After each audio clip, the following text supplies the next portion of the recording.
나눌까요? 하나님의 성령이 충만하길 바랍니다. 시작. 하나님의 성령이 충만하길 바랍니다. 제가 개신교회를 한 100군데도 넘게 다녀왔어요.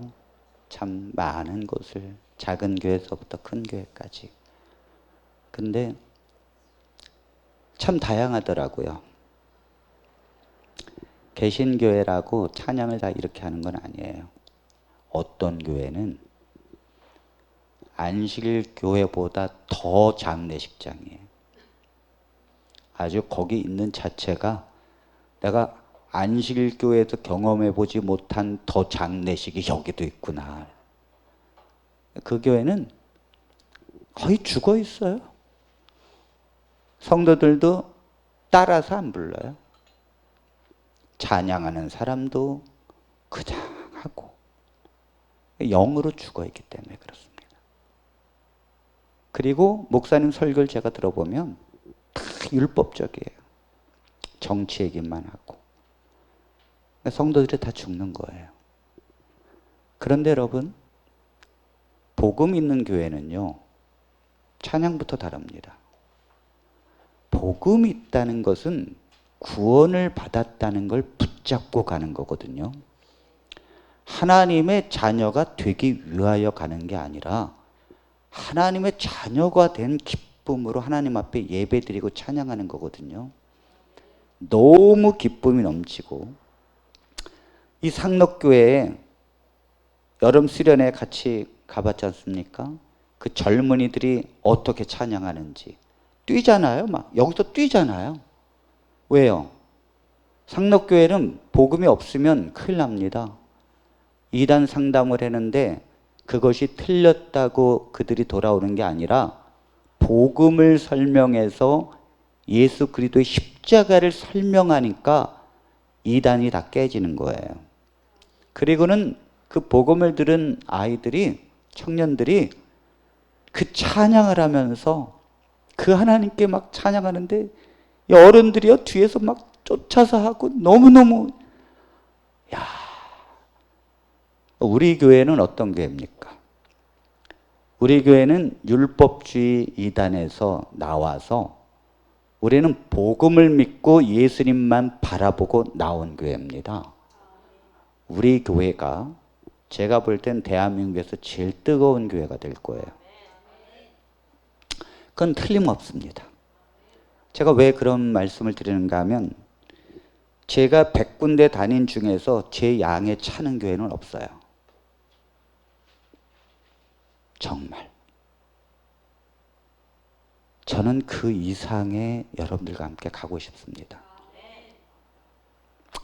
정말 진정성, 예수님 때문에, 죄 때문에 통곡하고 주님의 은혜 때문에 기뻐하고 그 기쁨이 일주일을 넉넉하게 승리할 수 있는 삶의 능력이 있는 거. 언제 어디서나 성령님과 동행하고 그 복음을 붙잡고 가는 거. 말씀이 언제나 우리 입술에 계속해서 있는 그런 교회와 성도들이 되기를 바랍니다. 오늘은 제목이 뭔가 하면 사랑의 법을 행하게 하시는 성령의 능력입니다. 여러분, 그리스도인이라면 다 같은 고민 한 가지가 있습니다. 그게 뭐냐면 하나님의 복음을 믿었거든요. 그리고 이제 우리가 하나님의 자녀가 됐다는 확신이 있습니다. 그렇기 때문에 구원을 받았다는 것에서 의심치 않아요. 이제 남은 삶을 하나님의 뜻을 따르고 싶어 합니다. 여러분, 그렇죠? 그리고 하나님의 계명인 사랑하라라는 이 계명을 실천하고 싶어요. 하나님을 정말 사랑하고 싶고 내게 구원을 주신 하나님, 나를 십자가에서 구속하신 하나님 너무너무 사랑하고 싶잖아요. 이것이 믿어지니까 사람도 사랑할 수 있는 마음이 생기는 거예요. 그렇게 이웃을 사랑하고 내 가족을 사랑하고 내 직장의 사람들을 사랑하고 싶어하는 마음이 있다는 거예요. 그런데 문제는, 고민이 뭐냐면 내 마음과 다르게 그게 안 된다는 게 고민입니다. 하나님을 그렇게 사랑하고 싶고, 또 내 가족, 내 또 이웃, 그리고 내 직장에 있는 사람들을 너무너무 사랑하고 싶은데 그게 잘 안 돼요. 현실에서는 안 된다는 거예요. 마음은 그렇게 살고 싶은데 막상 내가 원하는 마음과 상관없이 내 삶을 살더라는 거예요. 이게 모든 그리스도인들의 고민입니다. 여러분, 베드로를 보십시오. 베드로가 마음은 주님이 가시는 고난의 길에 함께 가고 싶어요. 주님이 십자가의 그 죽음의 길이랄지라도 그곳에서 강도처럼 옆에서 같이 죽고 싶은 게 베드로의 마음입니다. 왜냐하면 주님을 사랑하기 때문에. 그런데 현실에서는 어떻습니까? 예수님께서 고난의 길을 가는 길에서 멀찌감치 떨어져서 그 다음에 예수님을 부인합니다. 예수님을 저주합니다. 이게 왜입니까?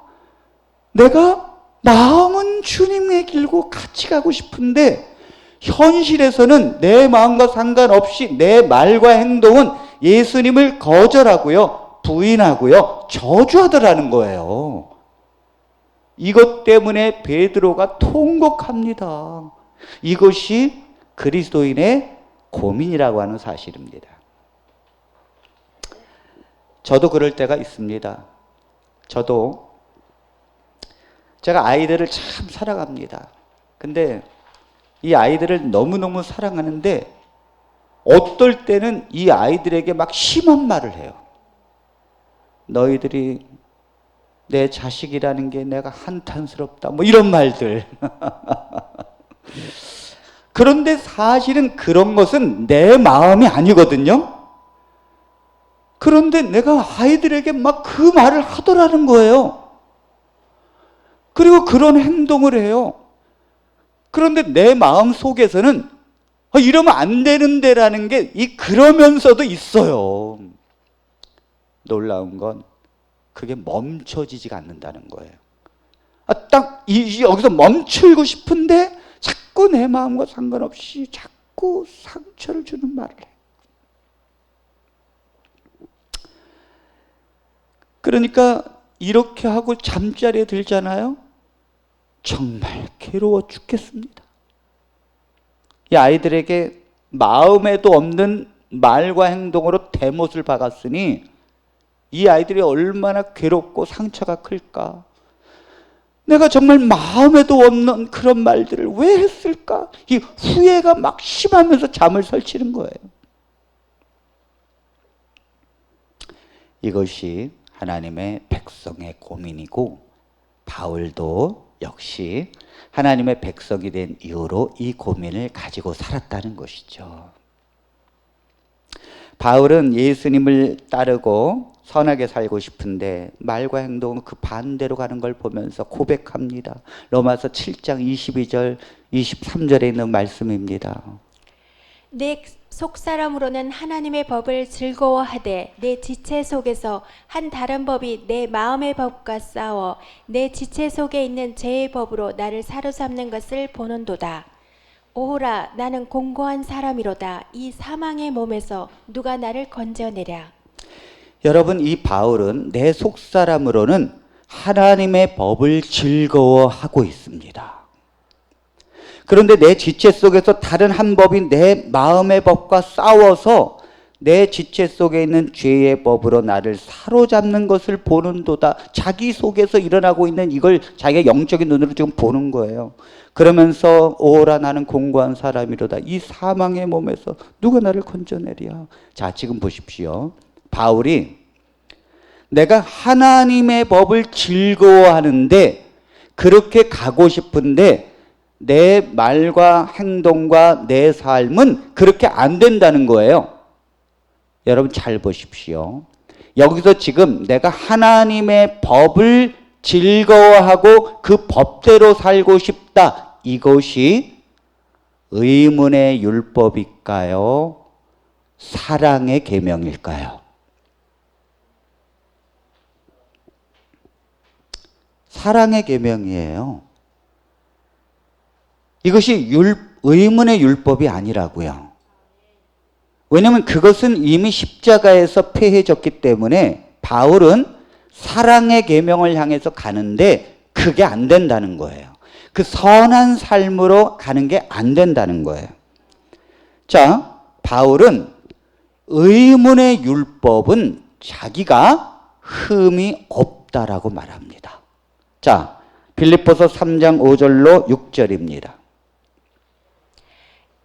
나는 8일 만에 할례를 받고 이스라엘 족속이요 베냐민 지파요 히브리인 중에 히브리인이요 율법으로는 바리새인이요 열심으로는 교회를 박해하고 율법의 의로는 흠이 없는 자라.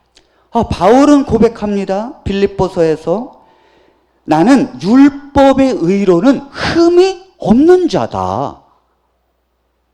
참 이상합니다. 지금 바울은요, 율법으로는 로마서에서 뭐라는가 하면 율법으로는 의롭다함을 얻을 육체가 없다 그랬어요. 그런데 지금 여기서 또 뭐라 그럽니까? 자기는 율법으로는 흠이 없는 사람이라는 거예요. 이게 무슨 말일까요? 이 율법으로는 흠이 없다라는 이 말은 의문의 율법으로는 흠이 없다라는 말이에요. 십계명을 지키고 모든 계명, 탈무드의 계명까지 장로들의 유전까지 그들의 가르치는 모든 것들은 철저하게 내가 행했다는 것입니다. 흠이 없다는 거예요. 그런데 왜 이상합니다. 왜 바울은 율법으로는 하나님 앞에 의롭다함을 얻을 육체가 없다고 했는데 자기는 율법으로는 흠이 없다라고 말했을까? 그 이상하잖아요? 왜 그랬을까? 네, 우리 갈라디아서 2장 16절을 봅니다. 사람이 의롭게 되는 것은 율법의 행위로 말미암이 아니요 오직 예수 그리스도를 믿음으로 말미암는 줄 알므로 우리도 그리스도 예수를 믿나니 이는 우리가 율법의 행위로서가 아니고 그리스도를 믿음으로써 의롭다함을 얻으려 함이라. 율법의 행위로서는 의롭다함을 얻을 육체가 없느니라. 네, 바울이 빌립보서 3장 6절에 율법으로는 자기가 흠이 없다라고 말한 것은 율법의 조문 하나하나를 볼 때에는 내가 다 지켰다는 거예요. 그런데 그것을 지켰다고 하나님 앞에 의롭다함을 얻을지 못한다는 거예요. 자, 이해가 갑니까? 자기는 모든 율법의 조문, 십계명을 비롯해서 모든 것을 다 지켰는데 그래서 율법으로는 흠이 없어요. 그런데 그렇게 됐다고 율법을 다 지켰다고 하나님 앞에 의롭다 할 사람이 아무도 없다는 거예요. 아멘입니까?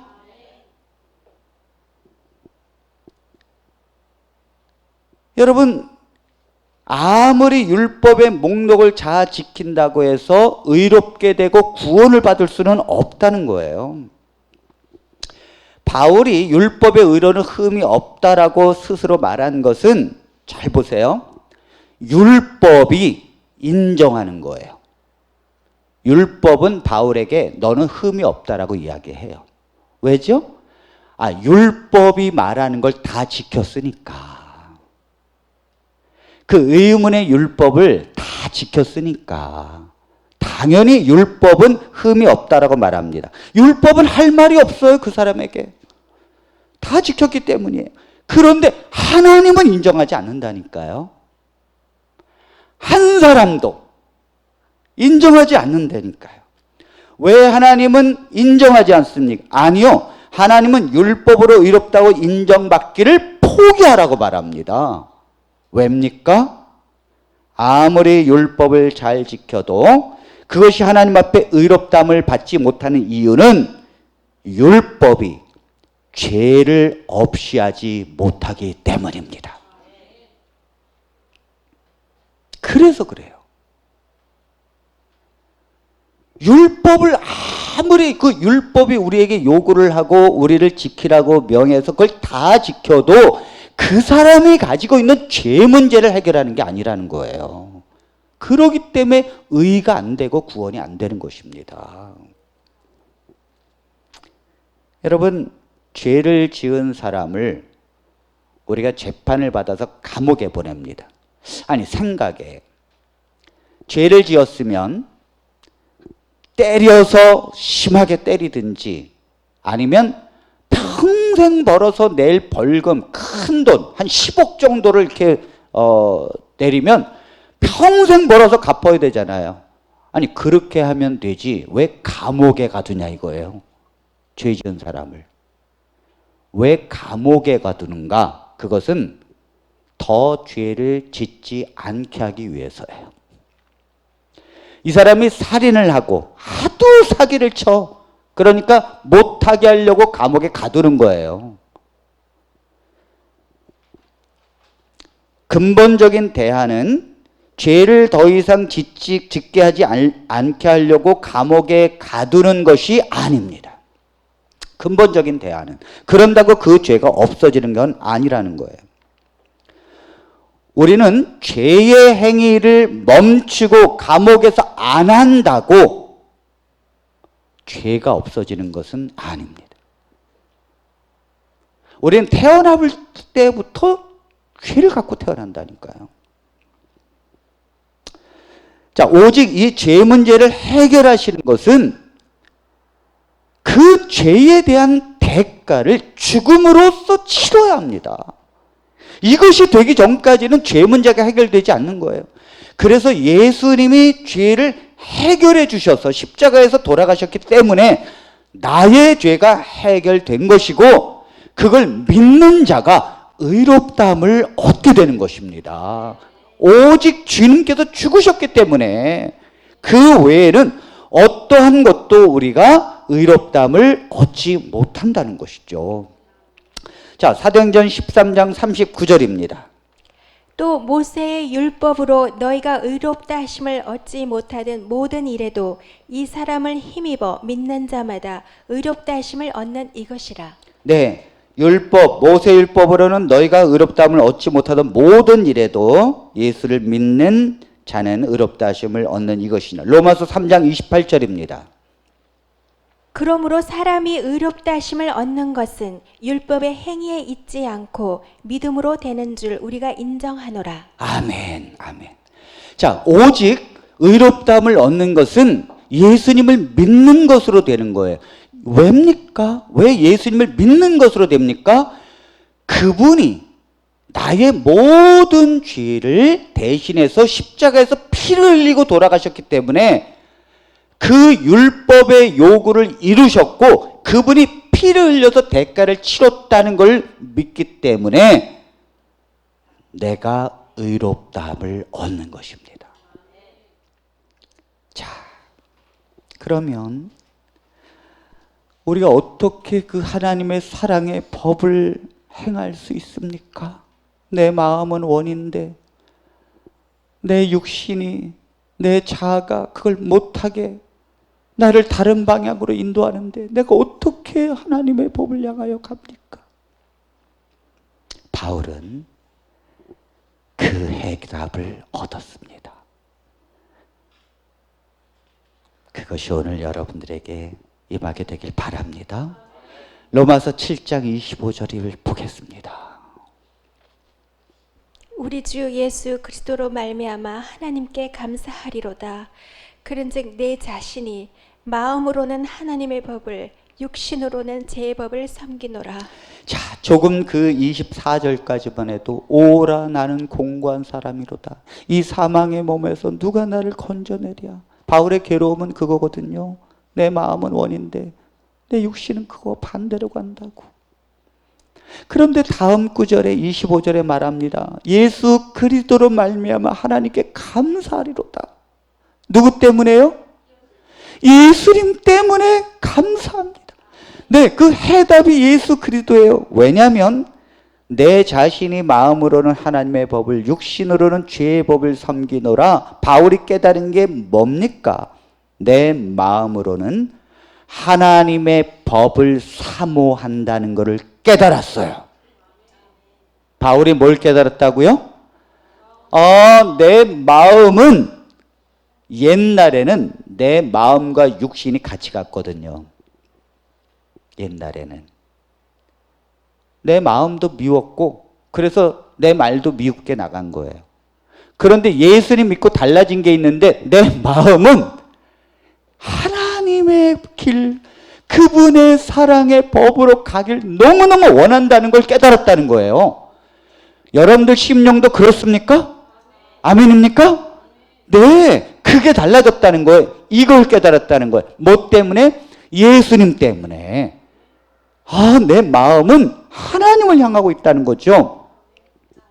자, 왜 내 마음이 하나님의 법을 너무도 그렇게 가길 원하는가 하면 잘 보세요. 새 언약 속에서의 사랑하라라는 계명을 어디에다가 심었다 그랬어요? 하나님께서. 그 성도들의 마음에 새겼고 그 생각에 기록했어요. 그러니까 내 마음이 하나님의 법을 사랑하는 거죠. 그렇죠? 내 마음이 하나님의 법과 일치가 됐다는 거예요. 그 마음에 새겼으니까 하나님께서. 예수님 믿고 그 법을 내 마음에 새기니 내 마음이 하나님을 사모하게 됐고 그분의 사랑의 계명을 너무너무 사모하게 됐다는 거죠. 너무너무. 이걸 깨달았게 됐다는 거예요. 근데 문제는 육신은 그렇지 않다는 걸 알게 됐어요. 비로소 뭘 알게 됐는가 하면 내 심령과 육신이 따로따로라는 걸 알게 된 거예요. 내 심령과 육신이 따로따로라는 걸 알게 됐다고요. 여러분들이 오늘 이 시간 그걸 이해하게 되길 바랍니다. 자, 내 육신은요, 피와 살이 아니에요. 여기서 말한 육신은 원래 나, 못된 나, 죄만 짓는 나, 말만 하면 상스러운 말이 나가는 나, 내 자라고요. 내 본성은 내 마음과 같았어. 나도 옛날엔 미웠고 나도 옛날엔 싫었어. 그래서 내 본성과 내가 하나로 딱 갔는데 예수님을 믿고 내 심령의 변화가 일어나니까 내 원래의 자아, 본성과 내가 가고자 하는 게 분리가 되는 거예요.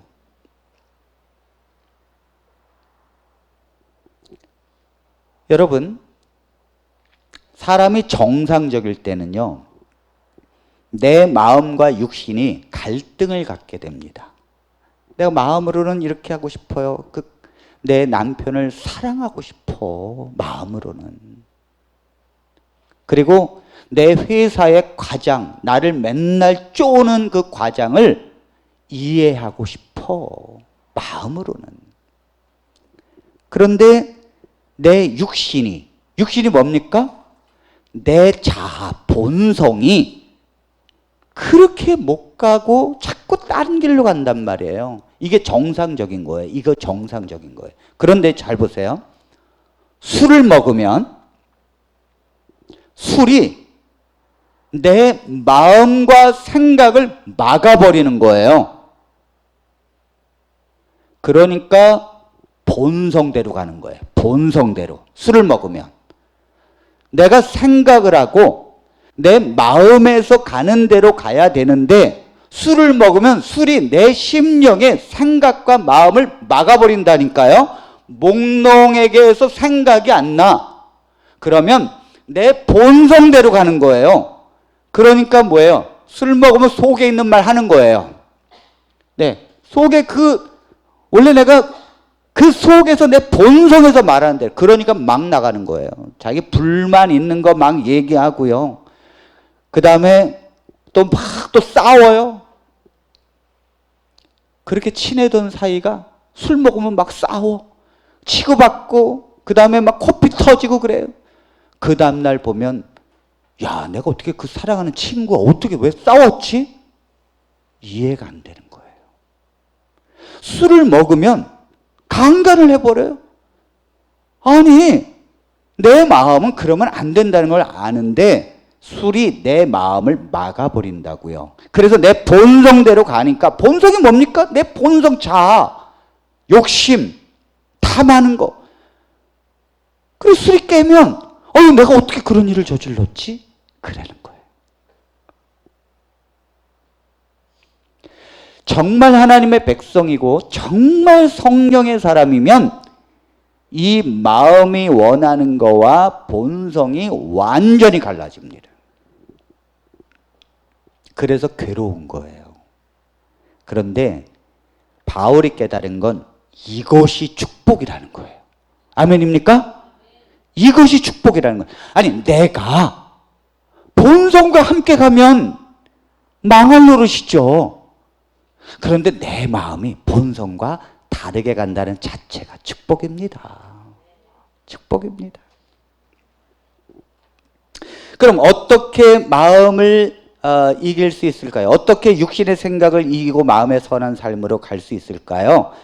여러분, 바울이 깨달은 한 가지가 또 뭐냐면, 아하, 내가 구원받은 것은 내 영이지 내 육신이 아니라는 걸 알게 됐어요.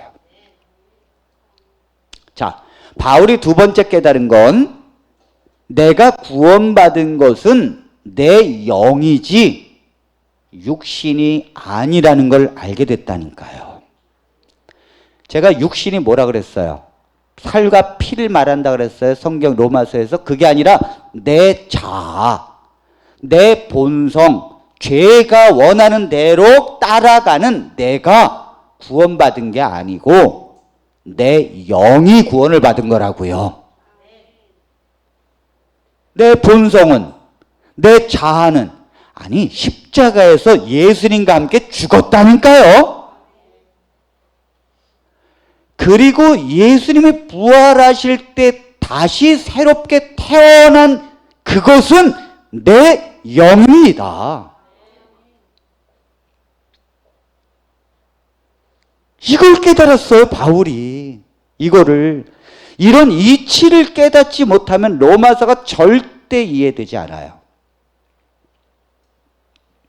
그래서 우리가 부활과 함께, 예수님의 부활과 함께 새로 태어난 것은 내 영이기 때문에 내가 하나님을 찬양하는 것도 내 영이 찬양을 하는 거예요.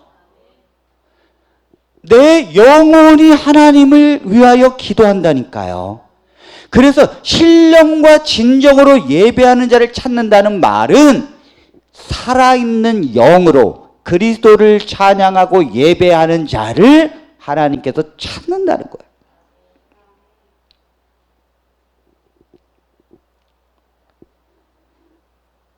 여러분, 디도서 3장 5절을 보겠습니다. 디도서 3장 5절.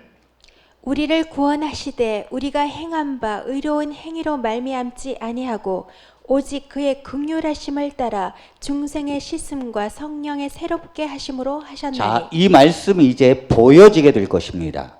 우리를 구원하셨습니다. 우리를 구원했는데 어떻게 구원했는가 하면 내 본성을 구원했다는 게 아니에요. 내 자아를 구원했다는 게 아닙니다. 여기 보면 중생의 씻음과 성령의 새롭게 하심으로 하셨다. 이게 뭐예요? 내 영이 거듭난 거예요. 아멘입니까? 내 영이 거듭나서 하나님 앞에 새롭게 됐다는 거예요. 원래 내 영은 죽었거든요. 언제? 내 영은 아담 때 죽었어요. 아담이 죄를 짓는 순간 죽었다고요. 여러분, 죽은 영은요, 시간이 가면 갈수록 더 죽는 것입니다. 여러분들이 나무를 톱으로 밑에 딱 베면 그 싱싱한 나뭇잎이 베는 순간은 몰라요. 근데 1시간이 되면 뭔가 이 멀리서 보면 틀려. 옆에 있는 나무와 벤 나무가 달라요. 하루가 지나가면 확실히 달라. 벤 나무는 이파리가 벌써 지들지들해. 일주일 되면 말라 비틀어지네. 그 다음에 한 달 되면 이파리가 다 떨어져. 그리고 썩어. 여러분, 죽은 건요, 바로 순간 표시가 안 나지만 시간이 가면 갈수록 표시 나는 거예요. 죄를 짓는 순간 영이 죽은 거예요. 그런데 내 영이 예수 그리스도로 인하여 그분이 부활하실 때 내 죽었던 영이 다시 부활한 것입니다.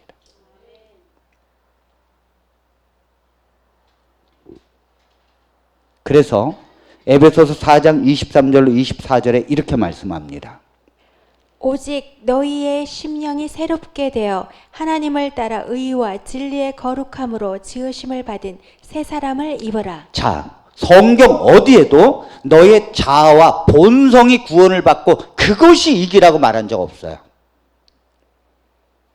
항상 성경에서 중요하게 여기는 것은 너희의 심령이 새롭게 됐다는 거예요. 그래서 하나님을 따라 의와 진리의 거룩함으로 지으심을 받은 새 사람을 심령이 입는 것입니다. 쉽게 말하면 내 영이 새롭게 되어서 태어난 거예요. 하나님의 자녀로. 그래서 우리가 하나님께 예배를 드리는 것도 영으로 드리는 것입니다. 그 영이 뭡니까? 내 마음을 다하여, 내 심령을 다하여 드리는 그것이 내 영이에요. 내 영이 죽은 사람은 교회에 와도 졸아. 그래서 왜 졸아요? 아니, 죽은 영이 뭘 알겠어요? 들리지가 않는 거예요. 그러니까 들리지가 않으니까 이해도 안 되고, 이해가 안 되니까 깨달음이 없고, 깨달음이 없으니까 그 말씀대로 살지도 못하고 아무런 느낌이 없는 거예요. 영이 죽어 있으면. 그러나 우리가 그 영이 살아나잖아. 예수님을 믿는 것은 내 영이 살았다는 것입니다. 그런 사람은요, 말씀이 들려지게 되고 그 말씀이 싹이 트게 되고 그 말씀으로 인하여 기뻐하고 그 말씀이 믿어져요. 내 심령에서 믿어진다고요. 그리고 그 말씀이 내 안에서 기뻐하고 능력이 됩니다. 예배가 감동이 있어요. 죄 때문에 통곡하게 되고요. 내 영이 그렇게 되는 거예요. 그러니까 내 영이 살아서 하나님을 섬기는 사람은 정죄함이 없다는 걸 깨달았어요. 자, 로마서 8장 1절로 2절입니다.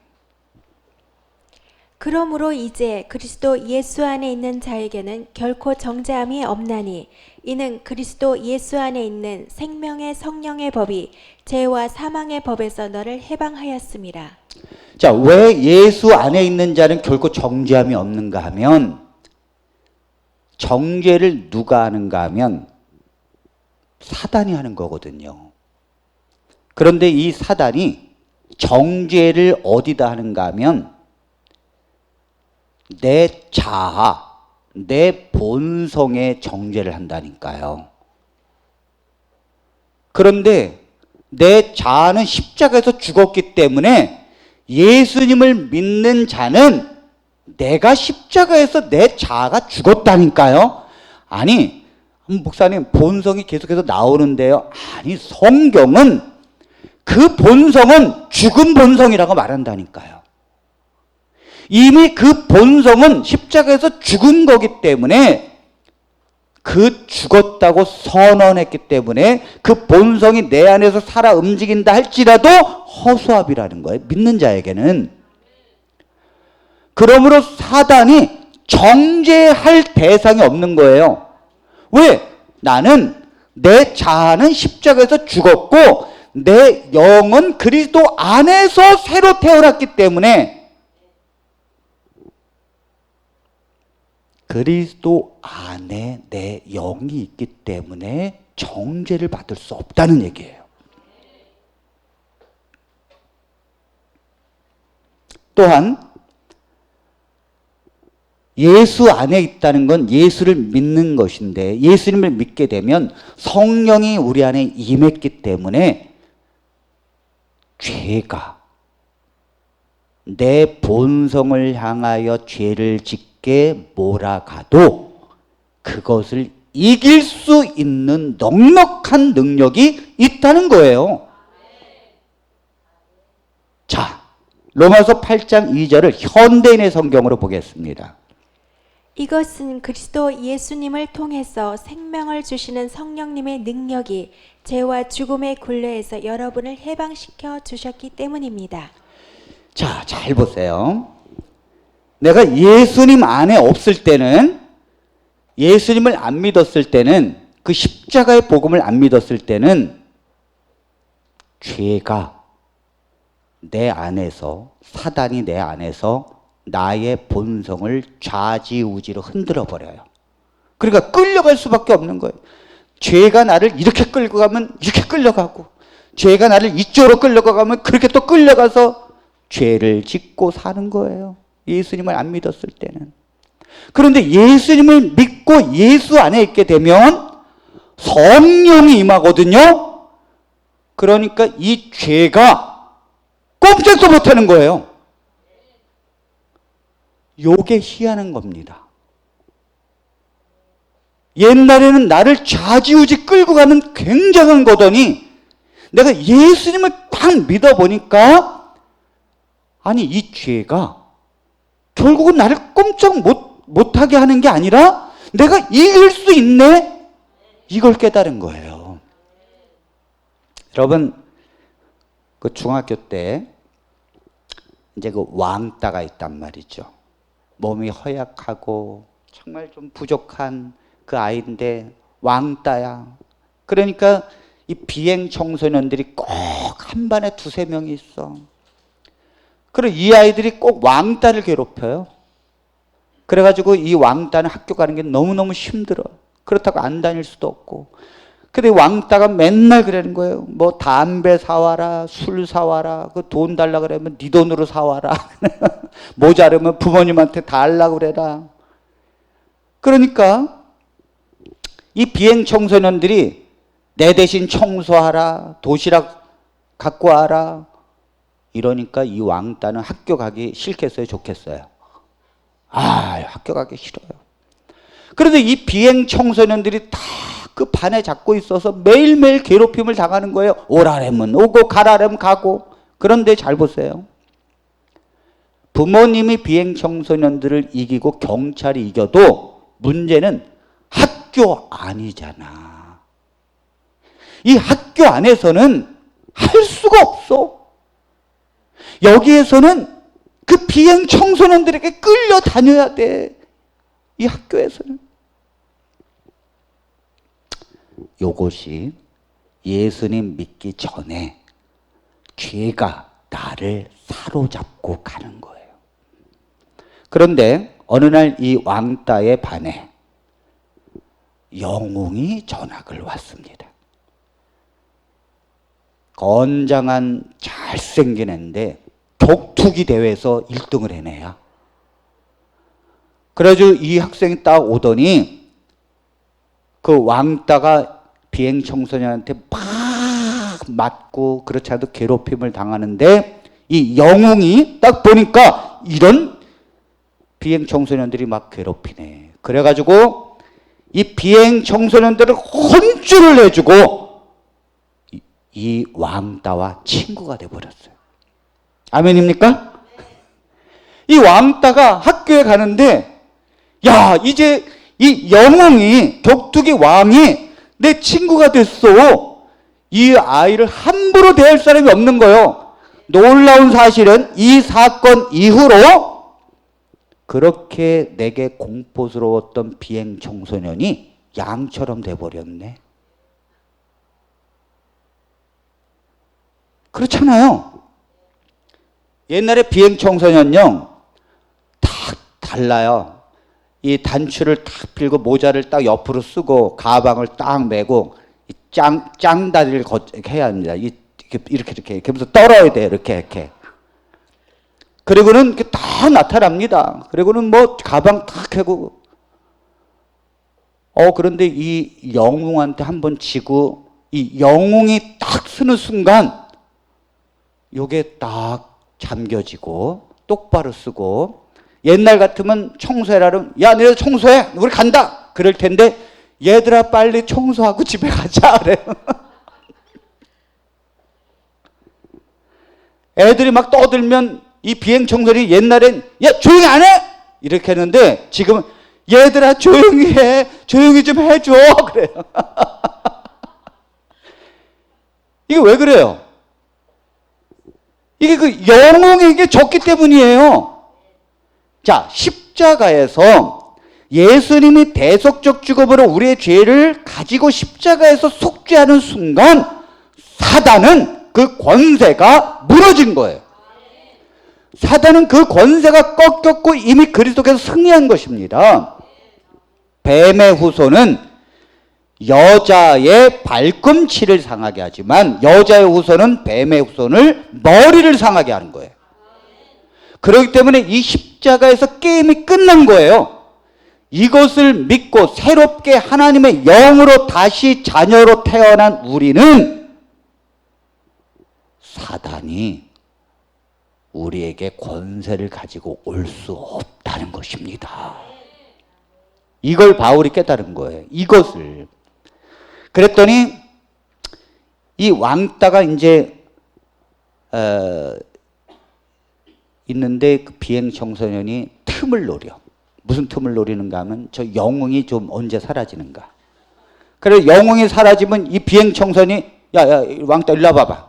너 영웅만 믿고 이럴 때 이 왕따가 뭐라 그래? 영웅아! 그 소리만 들어도 비행 청소년이 달아나. 한 번부터 터졌거든요. 죽다 살아났거든요. 여러분 이 남자의 세계는요, 일단 한번 지면요 딱 꺾인 거예요. 끝난 거예요. 지면. 그러니까 우리가 사단이 우리를 엄습하고 공포로 다가온다 할지라도 예수 안에 있는 자는 두려움이 없다는 거예요. 예수 그리스도로 명하노니 사단아 물러가라. 그럼 사단이 벌벌 떤다니까요. 이걸 깨달은 거예요. 이 십자가의 복음이 모든 걸 바꾸는 거예요. 이 권세 아래 살고 있는 것이 바로 하나님의 자녀라는 것입니다. 결코 예수 안에 있는 자는 정죄할 수 없나니 너가 정죄할 수 있는 나의 자아 본성은 십자가에서 죽었느니라. 그래 가서 십자가에 가서 정죄하라는 거예요. 나는 예수님의 부활과 함께 새롭게 하나님의 자녀로 내 영이 거듭나서 태어났느니라. 내 영은 너의 지배를 받는 게 아니라 난 주님만 모시고 주님의 말씀만 따르고 그 사랑의 법을 향하여 내 심령이 간다는 거죠. 그러니까 이 원리를 깨닫게 되니까 이 성령이 나를 돕고 나의 성령의 능력으로 내가 간다고 생각하니까 사단의 권세가 아무것도 아니라는 걸 알게 된다니까요. 사단이요 병을 주잖아요. 예수의 이름으로 명하노니 병이 나가잖아요. 사단이 우리를 죽이잖아요. 예수님의 이름으로 다시 부활시키잖아요. 어떠한 것도 사단의 권세가 이길 수 없다니까요. 그러니까 우리는 어떻게 살아야 합니까? 승리할 수 있는 길이 뭡니까? 네, 성령의 생각으로 살아야 합니다. 육신의 생각으로 사는 게 아니라 내 본성과 자아로 생각으로 사는 게 아니라 성령의 생각을 갖고 살아야 해요. 로마서 8장 5절로 6절입니다. 육신을 따르는 자는 육신의 일을, 영을 따르는 자는 영의 일을 생각하나니 육신의 생각은 사망이요 영의 생각은 생명과 평안이니라. 자, 우리가 하나님의 그 사랑의 계명을 향하여 하나님의 선한 뜻을 향하여 살아갈 수 있는 비결이 뭡니까? 여기 육신을 따르는 자는 육신의 일을 생각하게 되고 영을 따르는 자는 영의 일을 생각하나니. 육신을 따른다는 게 뭐냐면, 육신의 생각이 뭐냐면 내 본성의 생각이에요. 내 자. 자, 여러분 잘 보세요. 내 본성과 내 자아는 하나님을 안 믿어진다니까요. 내 본성의 주인은 사단이기 때문에 예수님이 안 믿어져요. 그분이 나를 위해서 십자가에 달려 돌아가셨다는 게 안 믿어진다니까요. 내 본성은. 그러니까 육신의 생각과 육신을 따른다는 건 뭐냐면 그런 사람은 예수님을 믿지 않아요. 그리고 돈의 힘을 믿습니다. 그리고 세상의 정욕을 생각해요. 그리고 예수님이 나를 위해서 십자가에 달려 돌아가셨다는 게 안 믿어진다니까요. 이게 육신의 생각이에요. 그것이 안 믿어지니까 내 죄가 십자가에서 속죄가 됐다는 것이 안 믿어져요. 그러니까 내 죄 때문에 불안한 거예요, 늘.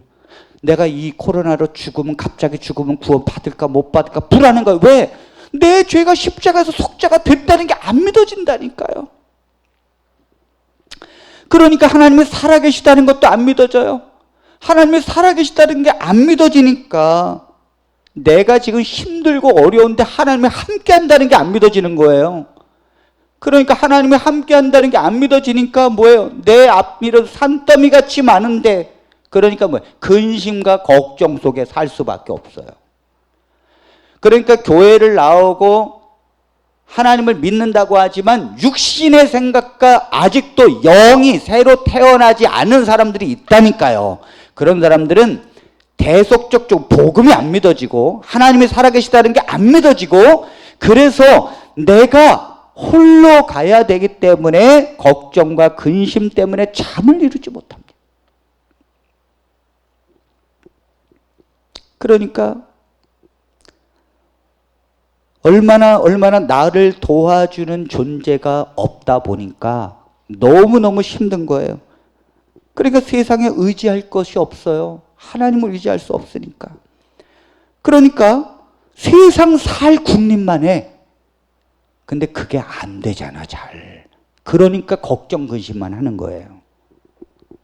이것이 육신의 생각입니다. 그러나 영의 생각이라는 것은 내 영이 예수님의 부활과 함께 새로 태어났다잖아요. 거듭났다잖아요. 그러니까 영의 생각이라는 건 십자가의 복음을 믿는 거예요. 내 자아가, 내 본성이 예수님과 함께 십자가에서 죽었다는 걸 믿고 내 영이 예수님의 부활과 함께 새롭게 태어난 하나님의 자녀로, 내 영으로 하나님을 섬기는 존재가 되었다는 걸 믿는 것입니다. 그렇기 때문에 하나님의 성령이 내 안에서 내 영과 함께 있다고 하는 것을 믿게 되는 것이고요. 그런 사람은 마귀가 나를 유혹하고 세상의 걱정과 근심이 내게 있다 할지라도 하나님이 나와 함께 해 주심으로 이 모든 걸 넉넉히 이기느니라. 예수 그리스도께서 이 모든 내 아버지가 되시니, 내 신랑이 되시고 내 하나님이시니, 내 안에서 그분이 내 모든 걸 다 아시고 내 모든 걸 다 이루시니 감사와 기쁨이 넘칠 뿐입니다. 나는 이제 하나님의 자녀가 되었으니 내가 무엇을 더 원하리요? 내 영이 하나님을 찬양하고 내 영혼이 주님을 기쁘게 하고 주님이 나를 통하여 나를 인도하시는데 내가 어찌 근심이 있으랴. 이러한 영의 생각을 하게 되게 되면 나도 모르게 하나님의 선한 길로 간다니까요. 간다니까요. 그래서 말씀하시지 않습니까? 육신의 생각은 결국 사망이고 영의 생각은 생명을 얻고 마음의 평강을 얻을 것이니라. 그러므로 하나님의 영으로 태어난 사람은 비록 무화과 나무에 열매가 없어도 외양간에 소가 없어도 여호와를 인하여 찬양하고 기뻐하고